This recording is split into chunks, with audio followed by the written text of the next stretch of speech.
Welcome to Action Cut and Everything in Between, episode number 6. Today on the show, I want to talk about some of the problems that I encountered during my shooting of my 2 films, and hopefully by letting you know the problems that I encountered when you're planning to shoot your films, you won't go through the same that I did. So let's jump on in. Welcome to Action Cut and Everything in Between, a comprehensive guide to shooting a feature film all on your own. Okay, so filmmaking, it's a massive learning curve and I'm still learning every single day. And I learned a hell of a lot by getting out there and just shooting, especially shooting 2 feature films. You're encountering problems all the time, but there's quite a lot that you can do to avoid those problems in the first place, as I've found out by trial and error. So I'm going to just run through a kind of list of some of the big things that I encountered in no particular order. And yeah, hopefully it'll help you to plan your shoots so you don't encounter the same problems that I did. Okay, so one of the big problems that I encountered was to make these films on your own. It's certainly no easy task to do on your own, and I'd strongly advise against it. You have a lot of lonely, long nights. You've got nobody to really bounce ideas off. Every email you've got to kind of send out, respond to. You're planning everything, and that can take away from the creativity at the same time. So I would strongly advise you to try and get a team together, a team that you can rely on. Everybody's got their individual tasks and they enjoy doing those tasks and they get sent off and they do their bit. And then when it comes together on shoot day, you're relaxed, you're in control. You haven't had to kind of worry and stress about everything the night before because you know that your other team members are dealing with this. You know, literally I had to deal with doing the casting. I'd have to find makeup artists, literally everything that needed to be done for the shoot, I would have to do that. On Life After Man, I did have a first AD called Chase Lee. Now, he would be responsible for sending out the call sheets, but I was kind of in charge of finding everyone who was basically going to be on the shoot, and then I would pass that information to Chase, and he would then send out the call sheet. So I was still having to do a lot of the work. And then it's not just the actual shooting, it's doing the social media things as well. So I'm the one responsible for doing the posting. I'll be editing the photographs that get taken behind the scenes on set, you know, and then I'll be pumping them out, drip feeding them.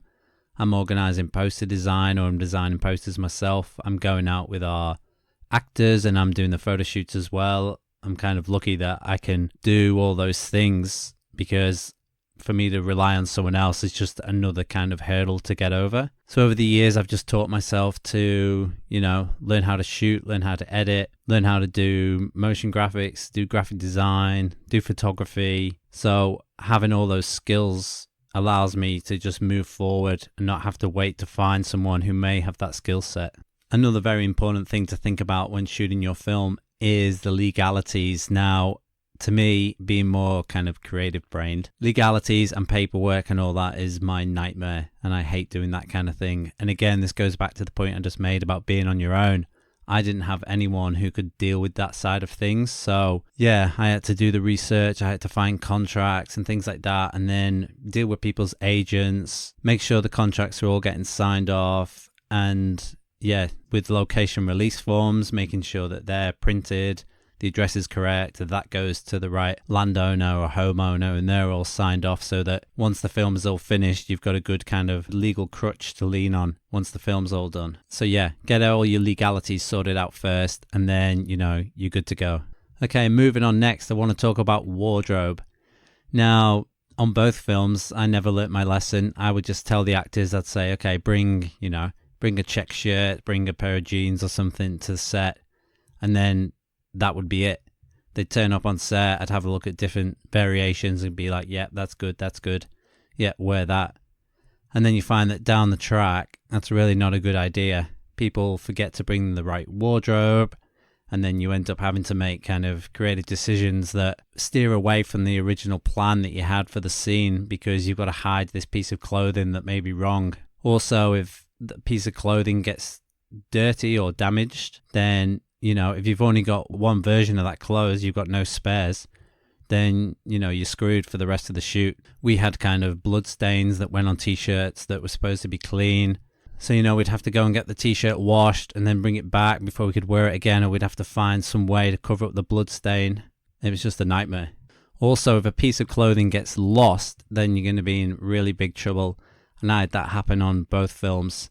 Luckily, I managed to source new stuff, but it was no easy task. I had to get a jacket from the States that wouldn't deliver to Australia, so I had to send it to somebody that I know in the States, and then they had to ship it to Australia. Luckily, it was the exact same jacket, so we were all good there.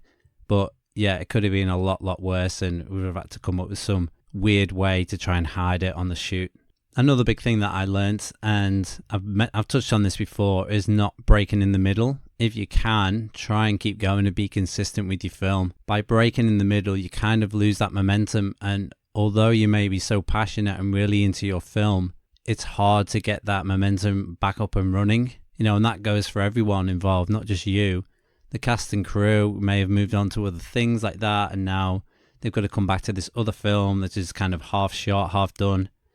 So yeah, I would really recommend getting everything done in one bulk if you can, even if it's just continuous weekends. Just try not to break. If you know that there's a big holiday coming up or a summer holiday, then maybe don't start the film until after that holiday. We broke for Christmas, and it was really difficult to get back up and running after Christmas. It was only for the fact that I was leaving Australia and heading for the UK that I had this deadline, and I was really forced to get the film finished. Although I wanted to get it finished so badly, it was just difficult, and I had a lot of hard stunts to do and locations to find. And that kind of leads me on to my next section, which is procrastination. Don't procrastinate over some of the harder scenes and shots, because that is just going to slow your whole production down.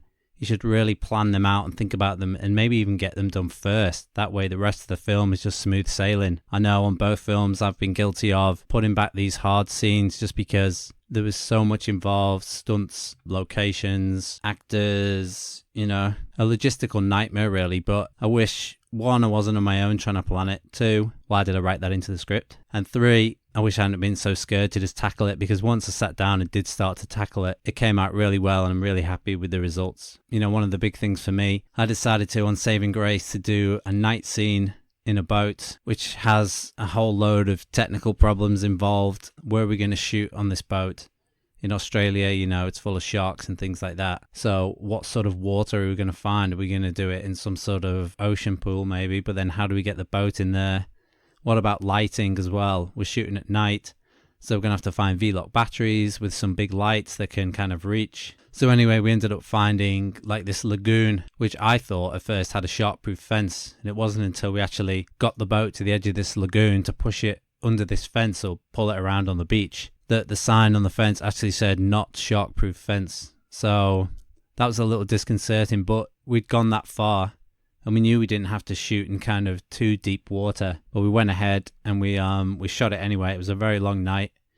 But yeah, that was one of the scenes that I'd really just put off for a long time, just because of kind of all the logistics that were involved. Another scene for Life After Man was I needed a location where the girls would be able to jump out of a window. So I booked a lot of my locations through Airbnb, and I wrote to all the homeowners first, told them exactly what we were doing, but then to actually find a location that had the right type of window and then have it to be safe, and then the homeowner okay with yeah, do you mind if we just hang out of this window, was really difficult, and I couldn't quite find the right location for that. So I ended up finding this much better farmhouse actually, which had a huge wraparound balcony, and that just worked so much better for the scene. But I was procrastinating on it so long, just searching through Airbnb.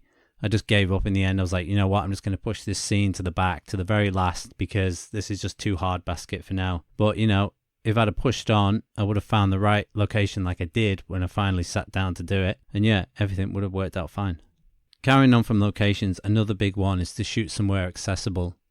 That means it'd be nice, very nice, if you could get your car or truck kind of right up to where you're going to shoot. There were so many locations that I shot at where it was a mission for me and the crew. We had to carry all the gear down to a certain location, hike down, everyone's exhausted, you have to take your lunch with you, things like that. And then it's guaranteed that the one piece of gear that you need is going to be back up at the car. So you waste so much time going back and forth to cars and all that, and then it's impossible. You can't take every bit of gear with you, especially with the weight of some of it.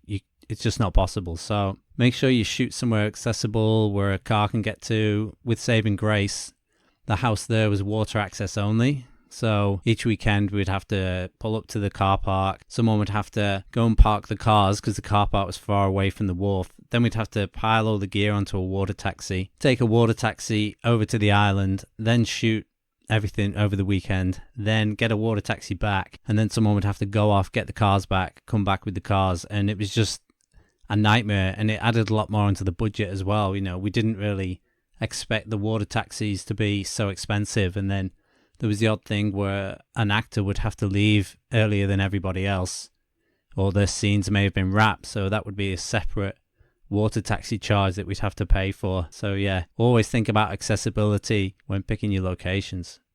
Another thing with locations is try not to write multiple locations into your script. I know you think it's going to help the story along and things like that, but really just take a step back and think, can we say what we need to say in just these locations? Even a transition from a scene inside a house to outside is going to be massive setups that you just don't think about. So, you've got all your lighting inside the house, plus your white balance, etc. For the person to then go outside, leaving the house, is a whole other setup, changing all camera settings, lenses, etc., etc. Something as easy as, they walk through the house, out the front door and into the car is actually a really lot of work with lighting setups and camera setups and all that. So if you can in your script, really just dial it back and keep it simple. If you've got budget and time, then great, go nuts. But we're talking about indie filmmaking here, and budget and time isn't always on our side. So just bear that in mind when you're putting your script together. I tried to keep Saving Grace simple by just having one location and only a handful of actors. But once you start plotting out the script, you start to have flashbacks. Even a flashback scene is a whole other location set up. Find the location, find out on Airbnb, is it going to be right? Let's get permission. Let's go there, let's shoot the scene, blah, blah, blah. Okay, and it's just, you do that a couple of times, it soon starts to add up, costly, and with your time as well, time and planning and management. With Life After Mine, I did have a lot of locations, but they all served a great purpose and they all have their own individual personality, which helps move the film along.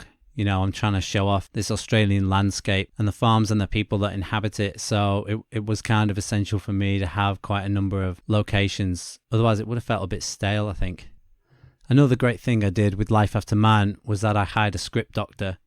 So after about 3 drafts in, I sent it off to a script doctor for feedback. And that was one of the best things I did, to have a fresh pair of eyes, somebody who doesn't know you, doesn't know anything about you, to read through the script and send you the feedback. It was really insightful for me, and it's one of the best things I did and really made the script stronger. Also think about when you're writing the script, what's actually possible. Like, don't write an ice cream van or something into your script if you know that you're never going to get hold of an ice cream van. I originally had Jane in Life After Man to have a rifle throughout the film, and when it actually went for me to go sourcing a rifle, the gun laws in Australia are pretty strict, and I realised that it was going to be extremely difficult for me to get my hands on a rifle. And when I was at the local market looking around for kind of plastic guns and things like that, I actually spotted a bow and arrow, and something suddenly triggered in my mind, and I was like, okay, post-apocalyptic, one-eyed horse, bow and arrow. Okay, I think I'm liking this rather than the rifle. And that was it. The bow and arrow changed everything, and I feel it's so much stronger than just having a rifle in the film. So yeah, keep all those things in mind when you're putting your shoot together. Try and avoid multiple locations. Shoot somewhere accessible. Don't procrastinate on harder shots. Try not to break in the middle. And also try not to do all this alone as well. Get a team. Don't be afraid to ask for help. Get a producer on board if possible. Be strict with your wardrobe. You should go out really and buy 2 or 3 sets of all the wardrobe. Get the actors' measurements beforehand. You go out, you buy the wardrobe. At the end of the shoot, you take the wardrobe home with you, so you're responsible for everything. So that's about it for today. Just a few little kind of problems that I encountered, and hopefully it's given you a little bit of insight. That's what this podcast is all about. We're all down in the trenches together. We're trying to make it. We're trying to get our movies made and seen and out there and sold, hopefully. So look, if you've got any questions or anything like that, please leave a message in the comments, because it means a lot to me to know that you're out there and you're getting something from this. If there's any topics that you want me to talk about, get someone on to interview, let me know. And yeah, it'd also be great if you could subscribe to us over on Apple Podcasts. Give us a like and a review as well to help boost us up the rankings. The more listeners we get, the more we can kind of pump out and put out there on this. I just wanted to say a big thank you to everyone for all your listens and likes and follows so far. I try and release these podcasts every Wednesday if possible. It depends how I am with work and stuff like that. But yeah, look out for these every Wednesday. And yeah, go and check out tidalfilms.com if you want to see a bit about Life After Man. Or you can Google Saving Grace, check out the trailers. And yeah, thanks for listening. I really appreciate it. And let's all help support indie film. You! Action, cut, and everything in between. A comprehensive guide to shooting a feature film all on your own.